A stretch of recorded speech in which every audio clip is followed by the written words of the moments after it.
Thanks for tuning in to the Speedy Brown Show. I'm your host, Speedy Brown, along with my lovely and beautiful co-host, Tamika Brown. Welcome to the show, everybody. What an honor and a blessing to be here today on this terrific Tuesday. Today is Tuesday, right? Okay, just making sure. Thought I lost my days. Okay, today is Tuesday, and we are here every week, twice a week, on Tuesdays at 6 p.m. Eastern Standard Time and on Fridays at 7 p.m. Eastern Standard Time. For those of you who join us, thank you for joining us and being here with us. For those of you, if this is your first time, welcome to the Speedy Brown Show. All right. Yeah. Well, we keep it real. We keep it as really real as we possibly can. You really don't have to keep it real. Just Be real. Be real. Just be yourself. Be you, right. And if you're real, then just bleed through. So, today we are talking about love matters, and love is a broad, vast topic. So we are talking about love and everything in between, from relationships to friendships, all types of ships of love. Of love, you know, right? different boats of love. So love is like a big giant ocean, and we ride on these ships, and sometimes you may sink and others may float and reach their destination, and ultimately the destination is till the end. Right. So this is going to be good because, like Speedy said, we're talking about all type of relationships, you know, life, love, relationships, and everything in between. So I don't even know where to begin. The first thing about love is, I first found out about love is Yeshua, the greatest love, right? Mm-hmm. Well, actually, before that, the love of my parents, because that's the first representation or visibility that we see of love is our whoever it is that's raising us, those parents, those people who are raising us. And then for me, after that, was Yeshua, was in the Bible, love. He has a perfect, unconditional love to where it doesn't matter if you know. First of all, let me say this: nobody's perfect, so you can't get it just right for God to love you. You can't get it just right for Him to accept you. He just loves, and He is that perfect example of love, right? I've heard a lot of people say, "I'm gonna wait till I get it together to get with God," and I'm looking like, what you mean, wait till you get it together? Because, get what together? Because you'll be trying to get it together your whole life. Exactly. Waiting. So the time is now to get right with God. He accepts you just as you are. Yes. Messed up, crooked tooth, broke leg, and all, everything in between, all that. True. Even on your worst days, He still loves you because he has an unconditional love. You know what that means? Like conditional love meaning I'll love you if you do this, or I'll love you if you say this, or if you treat me this way. Because of this. I love you because of But that's not how my Heavenly Father operates. He loves us even still. And you know, one of those perfect loves that He shows through human form like that is our parents. Yeah. You know? Your parents, like some parents, will love you no matter. You could be the baddest little thing on earth, man. Your mom will be like, "That's my baby. That's my baby." Or your mom may be like, "Yeah, that's my baby. I know him or her, but I still love him or her." Right. Oh gosh. Oh, right. I'm just keeping it real. Right. Well, I'm just being real. I'm just telling the truth. Right, there you go. Man, I tell you. I be looking like, okay, never mind. I don't need to go into no examples. You can only imagine. Right. So in relationships, I've seen where the breakdown happens. Well, each person is waiting on the other person to change or do something different. It's like, I don't do this no more because they don't do this. And then the other person is like, well, I don't do this no more because they don't do this. And both the people in the relationship are waiting on each other to change that thing that they want to change.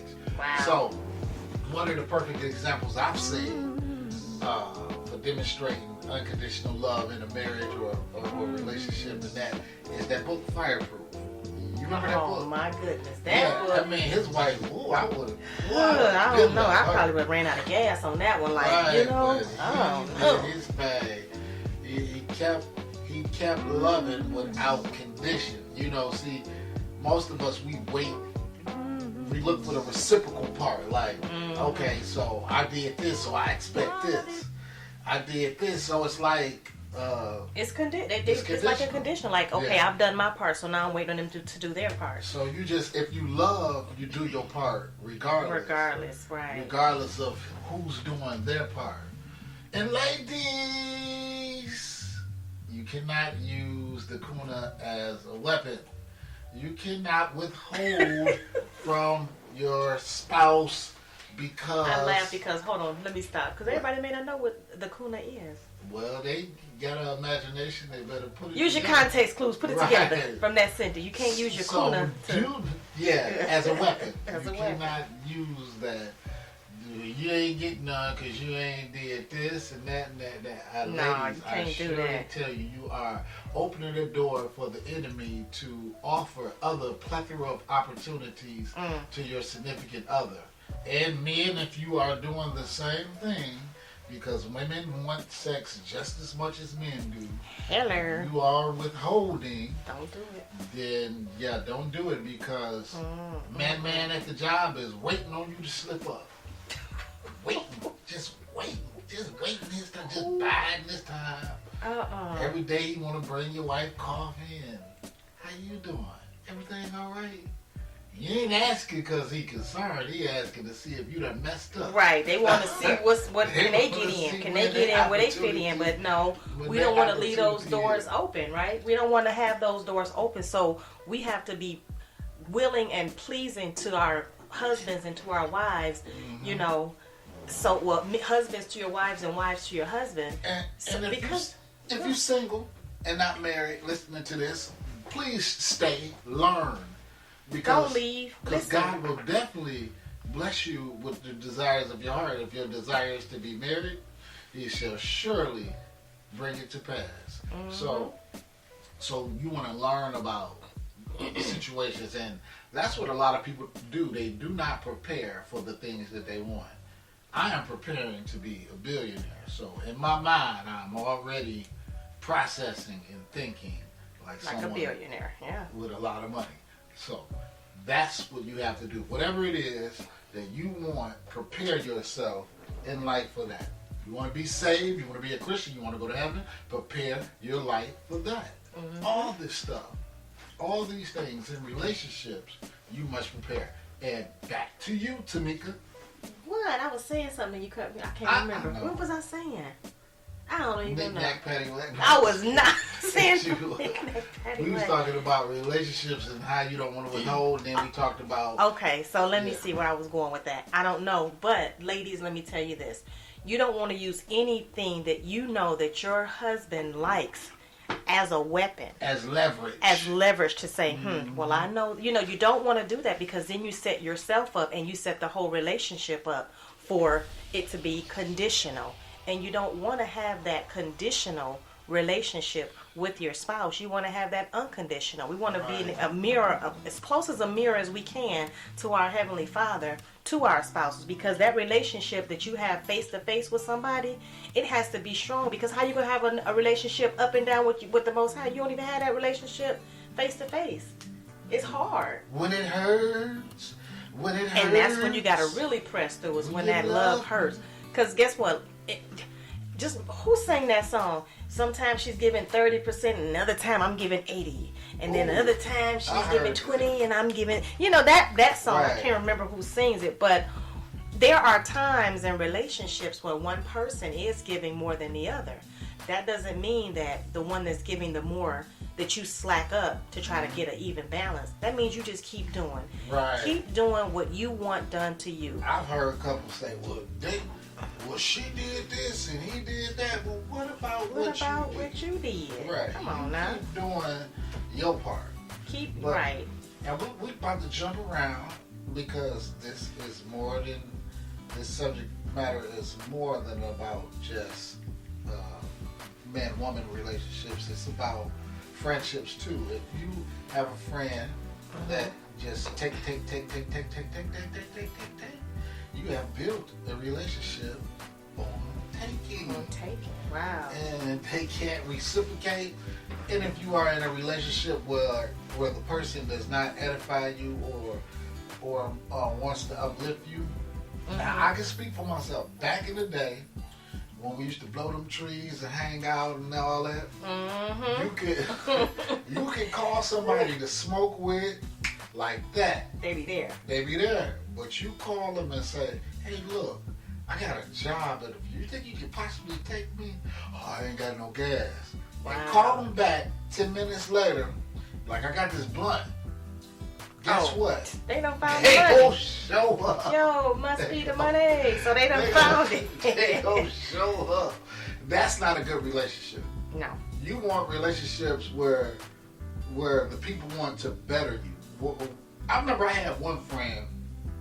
Don't name call. I don't know who. I'm not gonna call his name, but he helped mold me into dressing like a man and not a thug. Wow. You know, he made sure I went to work. He's like, Speedy, man, you ain't got to be out here in these streets. Come on, let's go get this job, bro. Come on. I'll help you fill out the app. Whatever. Let's get this job. And he even came and stayed at my house to make sure I went to work to get myself together. Now that was a real friend. That is somebody who wanted to see me win. Those are the type of people that you want in your life. People that want to see you win. But if you're around people that's constantly want you to party, or don't want to talk about business or anything else, and all they discuss is other people's business, you do not need to be around those people. Now I'm telling you what I know.